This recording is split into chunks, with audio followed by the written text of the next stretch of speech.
साथियों नमस्कार, मैं डॉक्टर कुलदीप श्रीवास्तव होम्योपैथी के चमत्कार लखनऊ उत्तर प्रदेश से आप सभी लोगों का पुरजोर स्वागत बंदन अभिनंदन करता हूं और आशा करते हैं कि आप लोग जहां भी होंगे खुशहाल होंगे, तंदुरुस्त होंगे और अपने सेहत और स्वास्थ्य का ध्यान दे रहे होंगे। साथियों, इसी महामंच के माध्यम से जो भी हमारे बड़े बुजुर्ग हैं जो इस वीडियो को देख रहे हैं उनको सादर प्रणाम चरण नमस्कार। साथियों, मैं अभी 2 दिन पहले एक वीडियो देख रहा था। अचानक से वीडियो आया। हम डॉक्टरों के पास में जो है इतना फुर्सत तो नहीं होता है कि सारे वीडियोस देखें, लेकिन एक वीडियो आया और उस समय कुछ मैं खाली था, मैं देखने लगा और वीडियो एक ऐसे परम यशस्वी परम तेजस्वी व्यक्तित्व वाले महिला की थी कि जिनको देखने के बाद में आंखें वहीं पे टिकी की टिकी रह गईं और कान जो है एकदम ध्यान से उनके जो है बातों को सुनने लगे और आंखें जो है बहुत ही गहराई में जा करके अवलोकन करने लगी। इस वीडियो का आशय क्या है और यह कहना क्या चाह रहा है? साथियों, मैं किसी और की बात नहीं कर रहा हूं, भारत के महामहिम राष्ट्रपति द्रौपदी मुर्मू मैम के बारे में बात कर रहा हूं। मैं उनका वीडियो देखा। उनका जन्मदिन जो है कुछ बच्चे जो है गीत गा करके मना रहे थे। महामहिम के आंखों में आंसू थे और वह रोने लगती हैं। मेरे समझ में नहीं आ रहा था कि आखिर महामहिम क्यों रो रही है। साथियों, एक डॉक्टर का हृदय बड़ा ही कठोर होता है, जल्दी रोता नहीं है, लेकिन यकीन माने कि जब वह रोने लगी और उसके बाद में जब मैंने उनका स्पीच सुना तो मेरे आंखों में आंसू आ गए। उनकी कुछ बातें ऐसी थीं जो सीधे जो है हृदय में प्रवेश कर रही हैं और हृदय तल की गहराइयों में पहुंच करके एक पॉजिटिव मोटिवेशनल मैसेज दे रही थी। तो मैं इसी महामंच के माध्यम से भारत की महामहिम द्रौपदी मुर्मू मैम को जन्मदिन की हार्दिक शुभकामनाएं भेजता हूं और आपसे मिलने की प्रबल इच्छा है। अगर जो जीवन में कभी मौका लगा तो जरूर आपके दर्शन करेंगे। इसी महामंच के माध्यम से आपको चरण छू करके सादर प्रणाम करता हूं और इनकी कुछ बातें मुझे बहुत अच्छी लगी तो उन बातों को मैं रखता हूं। साथियों, 3 बातें मैम की ऐसी थी जो दिल में घर कर गई। पहला, इन्होंने बताया कि वो अपने पिताजी के साथ में जब खेत पे जाती थी तो पिताजी जो है खेत पे फावड़ा मारने से पहले धरती माता को प्रणाम करते थे, उनसे क्षमा याचना करते थे। मैम ने उसका कारण बताया कि धरती के नीचे बहुत सारे छोटे मोटे जो है कीड़े मकोड़े रहते हैं और इनकी जो है रोपाई करने से, इनकी जो है जुताई बुआई करने से वो कीड़े मर जाते हैं, इसलिए धरती माँ से क्षमा मांगते हैं। दूसरा जो है प्रणाम करते हैं क्योंकि जो कुछ भी अन्न उगता है, जो कुछ भी खाने पीने की वस्तुएं जो है जमीन से उगती हैं, उन्हीं से हमारा पेट का जो है पालन पोषण भरण होता है, इसलिए धरती माँ को प्रणाम करते हैं, अभिवादन करते हैं और उनसे क्षमा मांगते हैं। कौन है आज के दुनिया में? अब धीरे धीरे धीरे धीरे गांव ही खत्म हो रहा है, खेत खत्म हो रहे हैं, किसान जो है जमीन से दूर होते जा रहे हैं। बहुत बड़ी बात कही और इस बात को कहने से पहले मैम ने कहा कि विकास भी हो पर विनाश को रोका जाए। यानी हम जिन चीजों को बना नहीं सकते हैं उन चीजों को मिटाएं क्यों? हम पहाड़ नहीं बना सकते हैं, हम जंगल नहीं बना सकते हैं, हम जो है पेड़ पौधे बड़े बड़े वृक्ष नहीं लगा सकते हैं, तो किसने हमें अधिकार दिया है इनको मिटाने का, इनको जो है काटने का? हम तालाब पोखरा आज के डेट में नहीं बनवा सकते हैं, तो किसने अधिकार दिया है इनको काटने का? बहुत से ऐसे लोग हैं जिनका घर किसी तालाब के किनारे है, किसी पोखरे के किनारे है, किसी नदी के किनारे है, वह एक ही काम दिनों रात करते हैं कूड़ा डाल डाल के उसको पाट रहे हैं और एक जो है अवैध कब्जा बनाना चाहते हैं, वहां पे अपने घर मकान को बनाना चाहते हैं।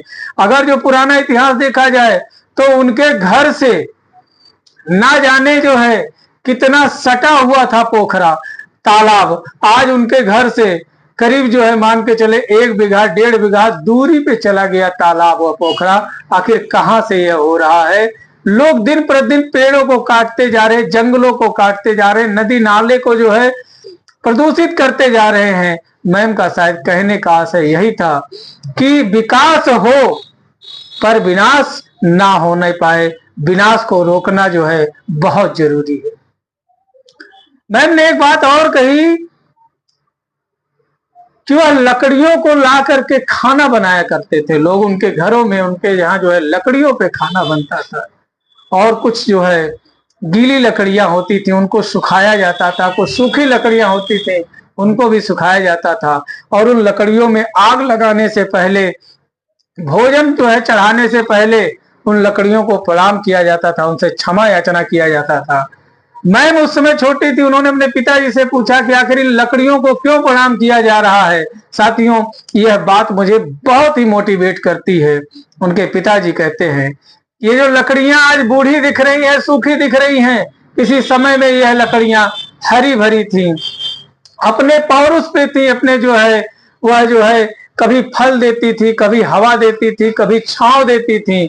आज जो है वक्त का तकाजा है कि अब बूढ़ी हो गई, सूखी हो गई हैं, तो कभी भी हमें किसी बुजुर्ग का भी सम्मान करने से पीछे नहीं होना चाहिए। और इसीलिए हम अपने भरण पोषण, पालन पोषण के लिए, अपने भोजन को बनाने के लिए आज इन लकड़ियों को जलाएंगे, इसलिए इनसे क्षमा मांगना चाहिए, इनसे जो है प्रार्थना जो है करना चाहिए कि कोई भूल हो तो माफ कर दें। साथियों, कहीं ना कहीं यह साइलेंट मैसेज देता है कि बहुत से ऐसे घर हैं जहां पे बुजुर्ग हैं, माता पिता हैं, दादी बाबा, नानी नाना है, या जो है बहुत से ऐसे घर हैं कि जहां पर बुजुर्गों का कोई आदर सत्कार सम्मान नहीं है। उनको जो है लोग जो है वृद्धा आश्रम में छोड़ जा रहे हैं, लोग उनके सामने ही भोजन कर लेते हैं लेकिन उन्हें पूछते तक नहीं है। बुजुर्गों का तिरस्कार हो रहा है, अपमान हो रहा है। तो कभी यह भी जो है जवान थे, यह भी घर में खुशहाली के जो है द्योतक थे, लेकिन आज समय ने इनको इतने नीचे ले जाकर के छोड़ दिया है कि घर परिवार समाज का लोग इनका ध्यान नहीं दे रहा है। लेकिन याद रखें, अगर जो एक पेड़ सूख सकता है, अगर जो समय के बदलते रूप में जो पेड़ फल दे रहा था सूख करके लकड़ी हो गया है, एक जो पुरुष या महिला जो कि बहुत काम कर रही थी, बहुत पैसे कमा रही थी, आज समय के पड़ाव ने उसको बूढ़ा बना दिया है। वह चीजों को उठा नहीं सकते, नहा नहीं सकते, बैठ नहीं सकते, खा नहीं सकते हैं। तो यह किसी एक की समस्या नहीं है, समाज की समस्या है, हर किसी पे आनी है। इसलिए प्लीज घर परिवार के लोगों का सम्मान करें, बुजुर्गों का सम्मान करें, उनके खाने पीने रहने का व्यवस्था समुचित होना चाहिए, उचित तौर पे होना चाहिए और आदर सत्कार चाहिए। उनको बुजुर्गों को चाहिए ही कि आपसे सिर्फ जाकर के हंस करके 2 मीठे बोल दें। साथियों, मैं इसी महामंच के माध्यम से द्रौपदी मुर्मू मैम को जो है सादर प्रणाम, वंदन, अभिनंदन करता हूं। कहीं कोई गलती से कोई बात निकल गई हो तो उसके लिए क्षमा चाहते हैं। तो साथियों, आज का वीडियो बड़ा ही जबरदस्त है, दमदार है और भारत की महामहिम राष्ट्रपति द्रौपदी मुर्मू मैम से प्रेरित होकर के, मोटिवेट होकर के बना रहा हूं। तो आज वीडियो में हम बात करेंगे बेल्स पाल्सी, फेशियल पाल्सी के बारे में। साथियों, बहुत से ऐसे भाई बंधु हैं, माताएं बहनें हैं जो कि कभी अचानक जो है टेम्परेचर बदलने के वजह से, मौसम बदलने के वजह से, ठंड हवाओं के वजह से, गर्म हवाओं के वजह से, किसी बैक्टीरिया वायरस के वजह से, कोई इन्फेक्शन के वजह से क्या होता है साथियों कि हमारे चेहरे पे 18 जो है फेशियल मसल्स है और इनमें से कोई एक मसल डैमेज कर जाती है। 7th क्रेनियल नर्व जो है फेशियल मसल्स को सप्लाई देता है। नर्व इंजरी हो जाने के वजह से हमारी जो भौहें हैं लटक जाती हैं, पलकें जो हैं लटक जाती हैं, कॉर्नर ऑफ द माउथ टेढ़ा हो जाता है, या जो अपर लिप के जो है ऊपर के मसल्स हैं वो नीचे लटक आते हैं। या फेशियल चिक्स मसल्स जो है नीचे लटक आते हैं, या मुंह एक तरफ टेढ़ा हो जाता है, तो इन तमाम दिक्कतों को साथियों फेशियल पाल्सी या बेल्स पाल्सी कहते हैं।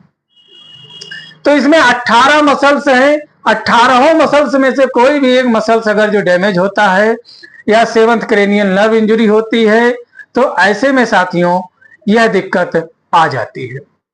कभी कभी जो है दांतों में झंझनाहट होने के वजह से, दांतों का इंजरी होने के वजह से, या जो है कोई आपने कान का ऑपरेशन कराया, या जो है टेम्पोरल लोब में जो है कोई जो है ऑपरेशन कराया, या जाइगोमेटिक में जो है कोई इंजरी हुई, या जो है प्लेटिस्मा में कोई इंजरी हुई, तो ऐसे तमाम कारणों के वजह से फेशियल पाल्सी देखने को मिलता है। कभी कभी दांतों का ऑपरेशन कराने के बाद में मोस्टली फेशियल पाल्सी हो जाता है, या कोई नर्व इंजरी होने के बाद में फेशियल पाल्सी हुआ है। तो ऐसे में क्या करें, कौन कौन सी होम्योपैथिक दवाइयां हैं जो बेहतर काम करती हैं, तो आइए साथियों शुरू करते हैं। वीडियो शुरू करने से पहले आपसे करबद्ध निवेदन है कि यदि आपने अभी तक मेरे चैनल को सब्सक्राइब नहीं किया है तो प्लीज चैनल को सब्सक्राइब कर लें, और एक छोटा सा बेल आइकन का बटन है उसे दबा दीजिए, ताकि कोई भी नॉलेजेबल वीडियो आपसे मिस ना होने पाए। और वीडियो अगर जो अच्छा लगता है प्लीज लास्ट में देखिएगा, डिसीजन लीजिएगा। यदि यहां से आवाज आती है तो प्लीज रुकिएगा नहीं, वीडियो को शेयर कर दीजिएगा, क्योंकि आज के दौर में भी, इस हरियाली वातावरण में भी, इस बदलती दुनिया में जहां पैसे रुपए की कोई दिक्कत नहीं है, ऐसे में भी बहुत से ऐसे लोग हैं जो भूखे पेट सो जाते हैं। बहुत से ऐसे लोग हैं जो बीमार होते हुए भी अपनी बीमारी को अपने कंधे से उठा करके भगवान के कंधे पे रख देते हैं, कहते भगवान कभी ठीक करेगा तो ठीक होगा, अन्यथा हमारे जो है जिंदगी के साथ ही यह बीमारी जाएगी। तो क्या करें साथियों फेशियल पाल्सी होने पे, बेल्स पाल्सी होने पर? तो साथियों जब भी आपका कोई जो है अंग जो है फड़कने लगे चेहरे का, कभी गाल फड़के, कभी आंख फड़के, कभी मत्था फड़कने लगा, कभी जो है कॉर्नर्स ऑफ द माउथ फड़क रहा है, तो अगर जो थोड़ी देर के लिए फड़का फिर सही हो गया तब तो ठीक है, लेकिन बार बार फड़क रहा है, हर दूसरे चौथे घंटे में फड़क रहा है, हर दिन फड़क रहा है, तो सबसे पहले शुगर चेक कराइए, और उसके बाद में टाइफाइड जरूर चेक कराएं। अब जो है क्या करें, ये शुगर और टाइफाइड आपको अगर जो नॉर्मल जो है हो रहा है तो कराना है, चेक कराना है।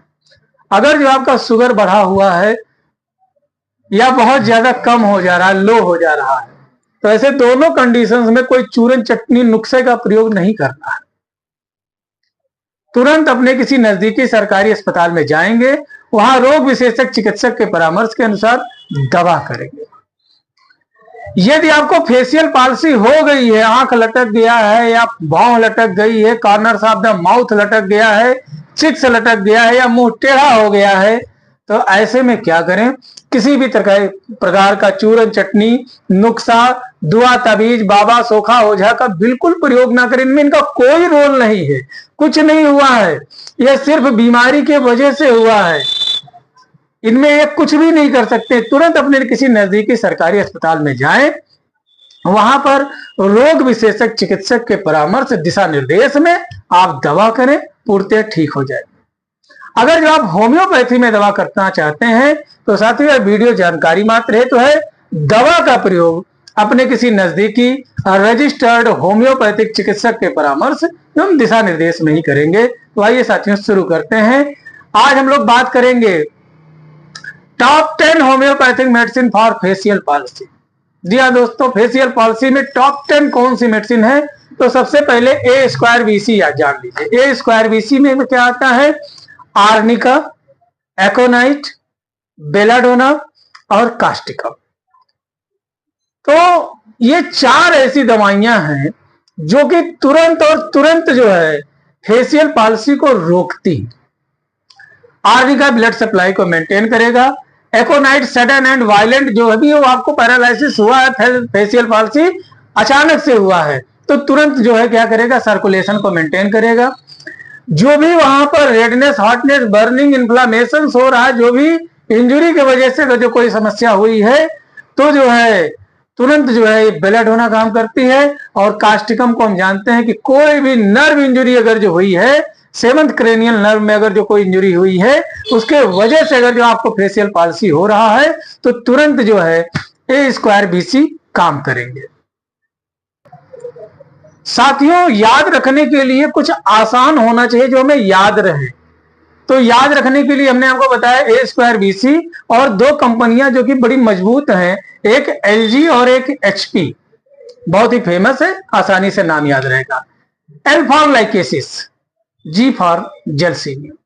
साथियों जो है, अगर जो किसी भी तरीके का ब्लड इंफेक्शन होने के वजह से अगर जो आपको फेशियल पैरालिसिस हो रहा है और उसमें कोई भी मसल इंजरी हो रही है, तो ऐसे में लैकेसिस बड़ा अच्छा काम करता है। अगर जो मुंह टेढ़ा हो रहा है और थरथराहट नहीं बंद हो रही है, ऐसे ऐसे ऐसे ऐसे ऐसे, ऐसे होठ कपकपा रहे हैं, डलनेस, डिजीनेस, जो बिजनेस एंड ट्रिमर देखने को मिल रहा है, अकड़ता जा रहा है, और यह हो रहा है नर्व इंजरी के वजह से, तो ऐसे में जैल्सीमियम बड़ा अच्छा काम करता है। अब बात आएगी HP की, तो H फॉर हाइपेरिकम।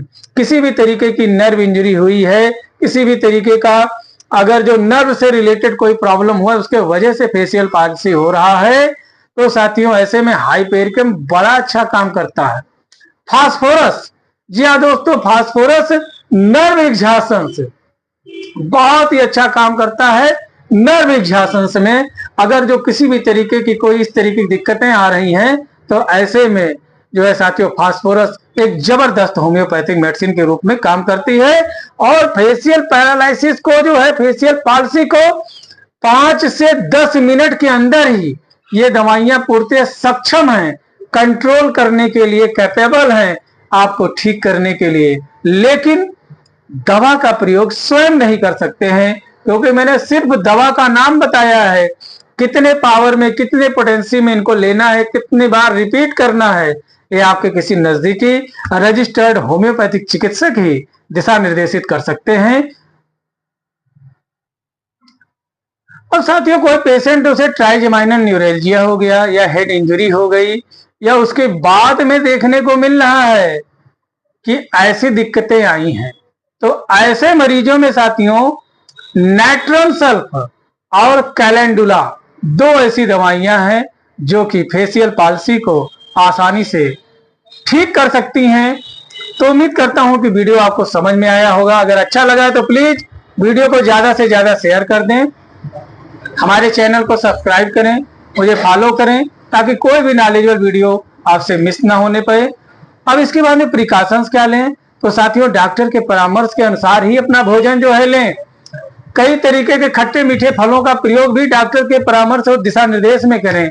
और डॉक्टर जो भी फिजियोथेरेपी आपको बता रहे हैं, कसरत बता रहे हैं, उतना कसरत जरूर करें, बहुत जल्दी आप ठीक हो जाएंगे। तब तक के लिए अपने सेहत और स्वास्थ्य का ध्यान रखें। मिलते हैं फिर किसी नए चैलेंज के साथ, नया समाधान लेकर के। जय हिंद, जय भारत, जय होम्योपैथी। इस वीडियो में मन क्रम वचन वाणी से कोई शब्द जो है अलग तरीके से निकल गए हों, तो उसके लिए क्षमा चाहते हैं। नमस्कार।